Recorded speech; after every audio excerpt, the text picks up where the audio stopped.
I'm going to go for it. I don't know how much you're going to see because I'm trying to reach over and stuff, but I'm in the middle of cutting in. It's looking pretty good too. Okay. And that's why I've got my paint on the ground so I can use both hands up here. The key is to have a nice steady hand. And what you're going to find is you're going to have to go both directions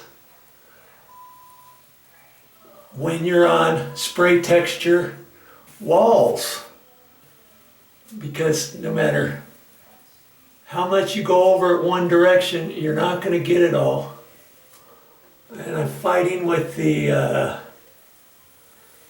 light. I've got my light outside, and there's only, let's see if I can't get a little bit more light up there.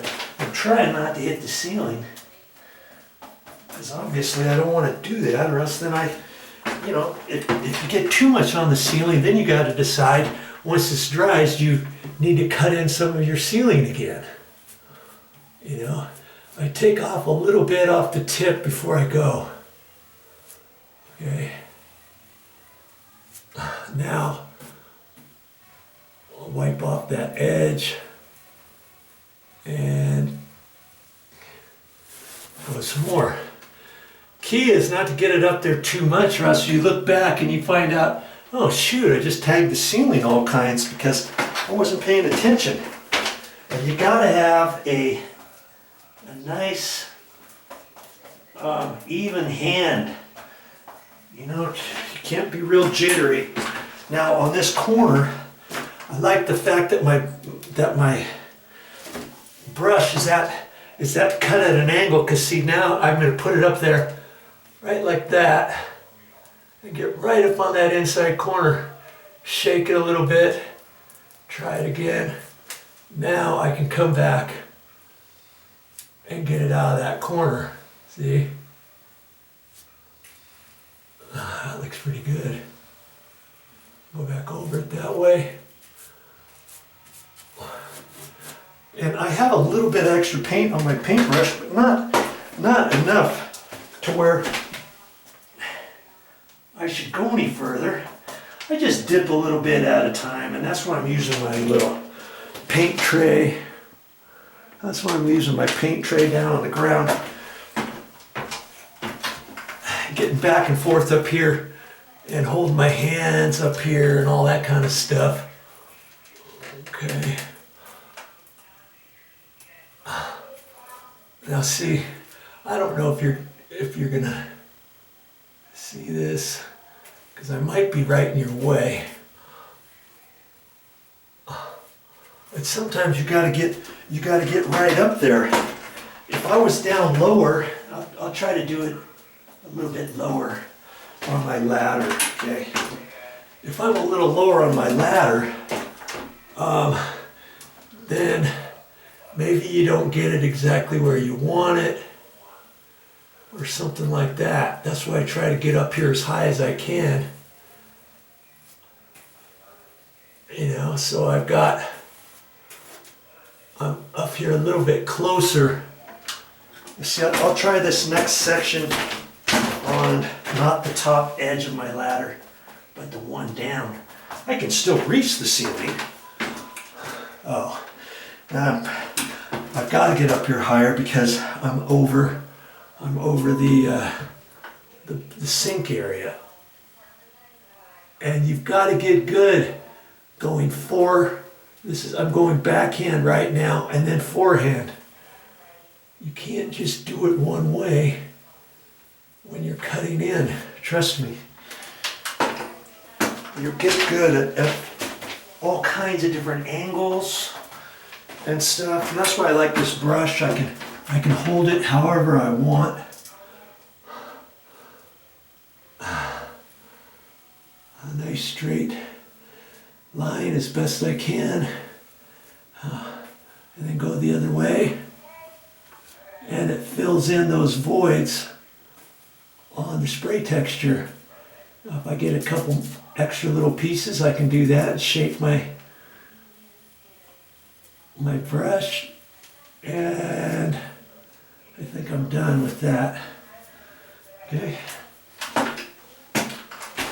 Now I'm going to work on that inside corner, and that's why when I did my my painting with the mini roller, I got up there as close as I could, so I don't have to cut in any more than I have to along here. It's just right up in there.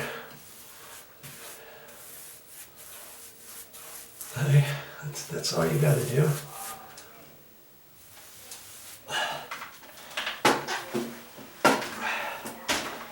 And now I gotta cut in my countertop, and I think I'll move my ladder. Let's just see.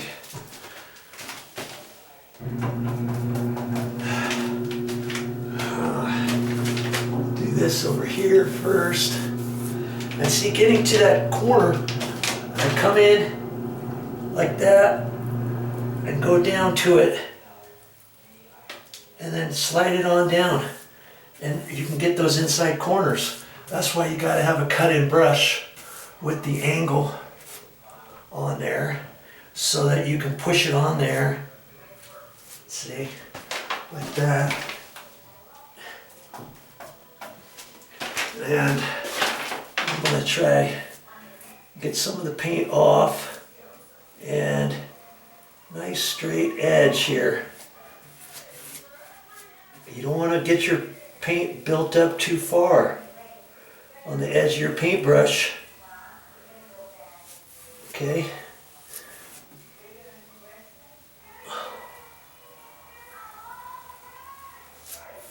That looks pretty good. I didn't have to go both directions that time.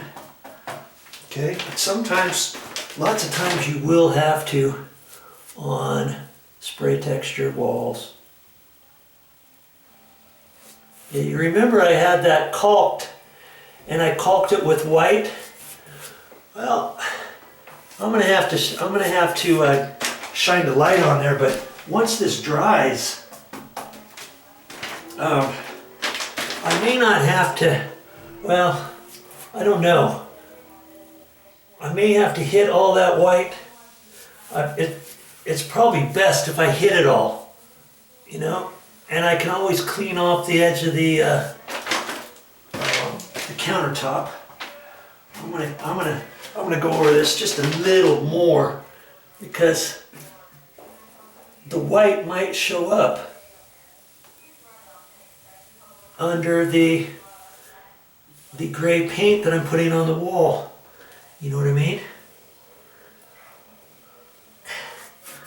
And I want it all to look the same. I want it all to look the same. This is going to be tricky because I'm right here in the corner. And, you know, I'm going to try my left hand here. I'm actually right-handed, but, you know, that looks pretty good right there. Okay. So that, I did it, my left hand. And you'll surprise yourself after a while. Let's see, I'm just taking it off the edge, the brush, and this one there was extra white on here before, as I remember. See, now I gotta go backwards the other way, and then come in again.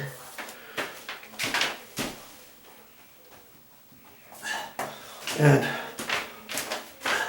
I'm trying to hit all of that white. Remember, there was a big gap there from before. Well, I'm just gonna paint it all. And like I say, if I get a little bit on the countertop backsplash, that's okay. I can clean that off after, can I?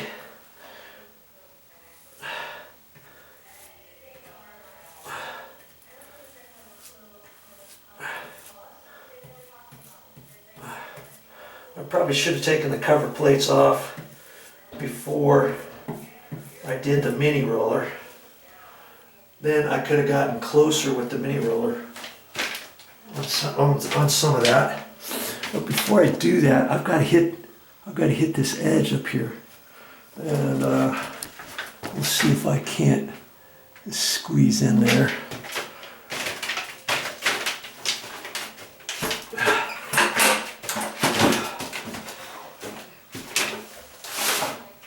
It's kind of a pain sometimes working with the camera because I'm in such a small little confined area. I guess I can go up this way so you can see.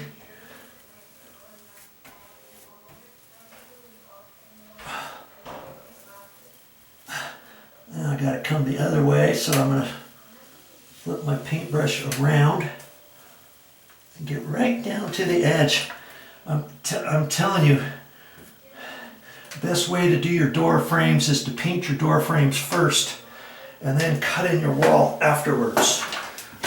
I've seen some painters do it the very opposite, and most professional painters, they can do it. You're not a professional painter, and it's way easier to cut the wall in than it is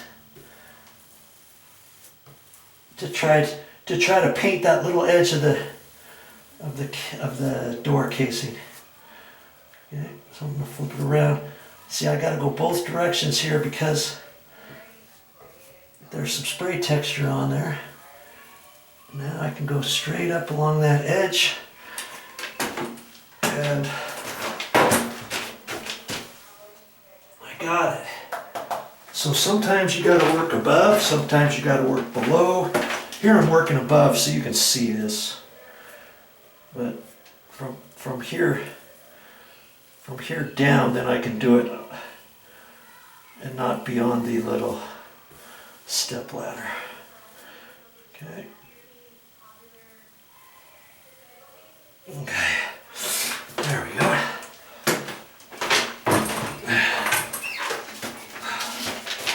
It's kind of a tedious. It's kind of a tedious thing. Cutting in and stuff. But take your time, and you get better as you go. I'm going to go with my left hand here so you can see this. And I'm not building up very much paint on here at any one go. Some people do more, and then you can cut in further. But you know, you're going to be a beginner. I'm showing you exactly what you're going to be up against. I don't have much paint on my paintbrush at any one time. Okay.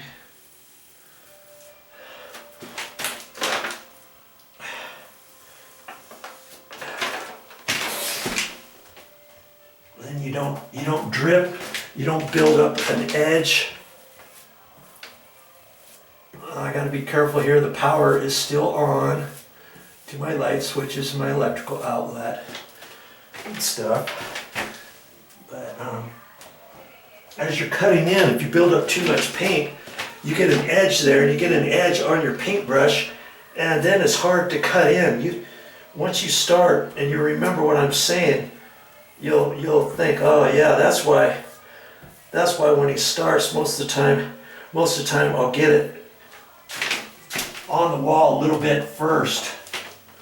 I'll kind of put a little bit like that, clean off my edge, then go cut it, then grab some here after my paintbrush is fully saturated on the edge, and go some more. Okay. Don't overdo your cutting in onto your paint that you put on with your roller any more than you have to,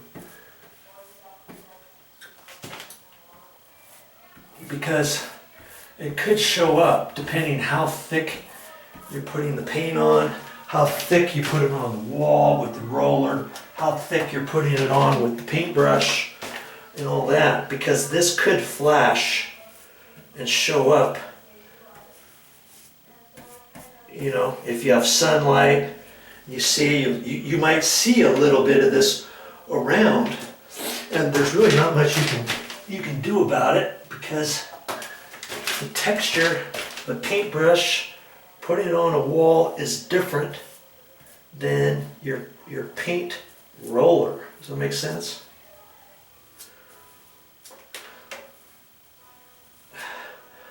And I'm gonna go all the way down to that white caulking, and I'm actually gonna paint the white caulking.